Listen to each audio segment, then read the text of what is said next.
one of the founding members of the Axis of Evil comedy tour. The other founding members included Ahmed, who is an Egyptian American who actually had the idea to go to the Middle East and try it out before we went out as a tour. He went on solo and did it first. Then there was Aaron Cater, who was the Palestinian American. And then there was me, the Iranian American of the group. Now, being Iranian American presents its own set of problems, as you know. Those two countries aren't getting along these days. So it causes a lot of inner conflict, you know, like part of me likes me, part of me hates me. Part of me thinks I should have a nuclear program, the other part thinks I can't be trusted with one. These are dilemmas I have every day. But I was born in Iran. I'm now an American citizen, which means I have the American passport, which means I can travel. Yeah, because if you only have the Iranian passport, you're kind of limited to the countries you can go to with open arms, you know, Syria, Venezuela, North Korea. So anyone who's gotten their passport in America will tell you, when you get your passport, it still says what country you were born in. So I remember getting my American passport. I was like, woohoo, I'm going to travel. And then I opened it up and said, born in Iran. I'm like, oh, come on, man. I'm trying to go places. But what's interesting is I've never had trouble traveling in any of the Western countries with my American passport, even though it says born in Iran, no problems. Where I've had some problems is in some of the Arab countries, because I guess some of the Arab countries aren't getting along with Iran either. And so I was in Kuwait recently doing a comedy show with some other American comedians. They all went through, and then the Border Patrol saw my American passport. Aha, American, great. And then he opened it up, born in Iran, wait. And he started asking me questions. He said, what is your father's name? I said, well, he's passed away, but his name was Khosrow. He goes, what is your grandfather's name? I said, he passed away a long time ago. His name was Jabbar. He says, you wait, I'll be back. And he walked away, and I started freaking out, because I don't know what kind of crap my grandfather was into. Thought the guy's gonna come back and be like, we've been looking for you for 200 years. Your grandfather has a parking violation, it's way overdue. You owe us $2 billion. But as you can see, when I talk, I speak with an American accent, which you would think as an Iranian-American actor, I should be able to play any part, good, bad, what have you. But a lot of times in Hollywood, when casting directors find out you're of Middle Eastern descent, they go, oh, you're Iranian, great. Can you say, I will kill you in the name of Allah? I go, I could say that, but what if I were to say, hello, I'm your doctor? They go, great, and then you hijack the hospital.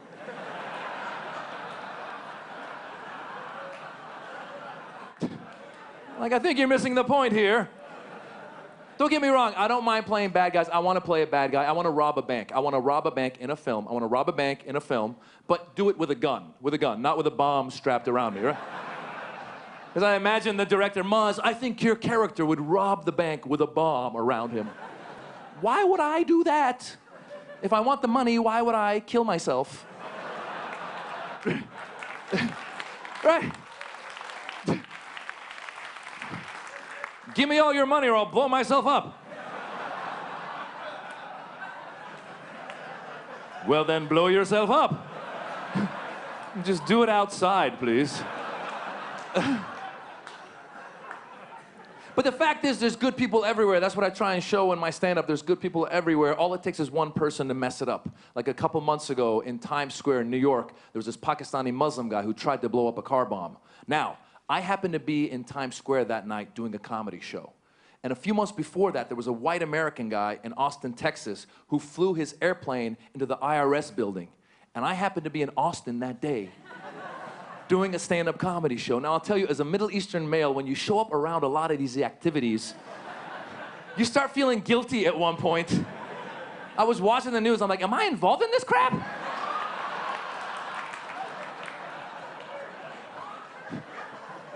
I didn't get the memo, what's going on?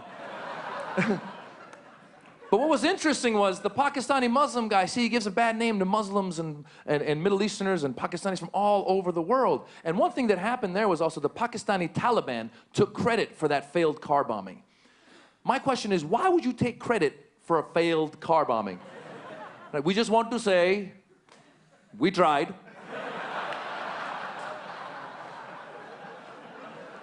And furthermore, it is the thought that counts.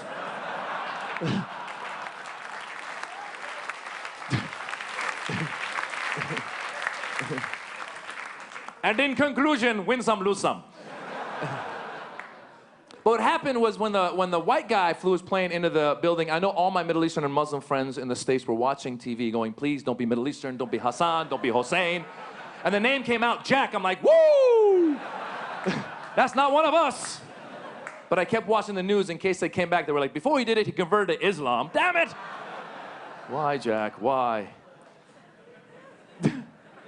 But the fact is, I've been lucky to get a chance to perform all over the world. And I did a lot of shows in the Middle East. I just did a 7-country solo tour. I was in Oman, and I was in Saudi Arabia. I was in Dubai. And it's great. There's good people everywhere. And you learn great things about these places. I encourage people always to go visit these places. For example, Dubai, cool place. They're obsessed with having the biggest, tallest, longest, as we all know. They have a mall there, the Dubai Mall. It is so big, they have taxis in the mall.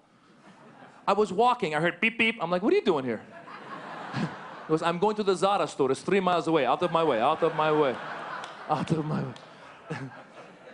And what's crazy, there's a recession going on, even in Dubai, but you wouldn't know by the prices. Like in Dubai, in the Dubai Mall, they sell frozen yogurt by the gram. It's like a drug deal. I was walking by, the guy, psst, Habibi, my friend. You want some frozen yogurt?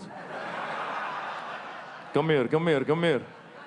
I have 1 gram, 5 gram, 10 gram. How many gram do you want? I bought 5 grams, $10. $10. I was, what's in this? He's like, good stuff, man. Colombian, top of the line, top of the line.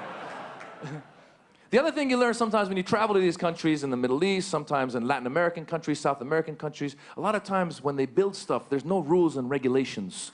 For example, I took my 2-year-old son to the playground at the Dubai Mall. And I've taken my 2-year-old son to playgrounds all over the United States. And when you put your 2-year-old on a slide in the United States, they put something on the slide to slow the kid down as he comes down the slide. Not in the Middle East. I put my 2-year-old on the slide. He took off. I went down and go, where's my son? On the 3rd floor, sir, on the 3rd floor. You take a taxi, you go to Zara, make a left. Try the yogurt, it's very good. Little expensive. But one of the things I try to do with my stand-up is to break stereotypes. And I've been guilty of stereotyping as well. I was in Dubai, and there's a lot of Indians who work in Dubai, and they don't get paid that well. And I got in my head that all the Indians there must be workers. And I forgot there's obviously successful Indians in Dubai as well. I was doing a show, and they said, we're going to send a driver to pick you up. So I went down to the lobby, and I saw this Indian guy. I go, he's got to be my driver. Because he was standing there in like a cheap suit, thin mustache, staring at me. So I went over, excuse me, sir, are you my driver? He goes, no, sir. I own the hotel. I go, I'm sorry, then why were you staring at me? He goes, I thought you were my driver.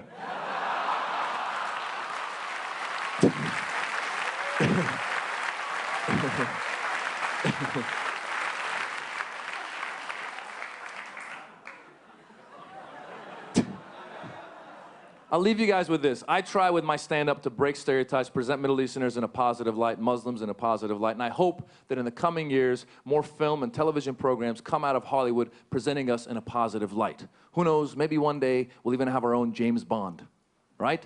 My name is Bond, Jamal Bond. Till then, I'll keep telling jokes. I hope you keep laughing. Have a good day. Thank you.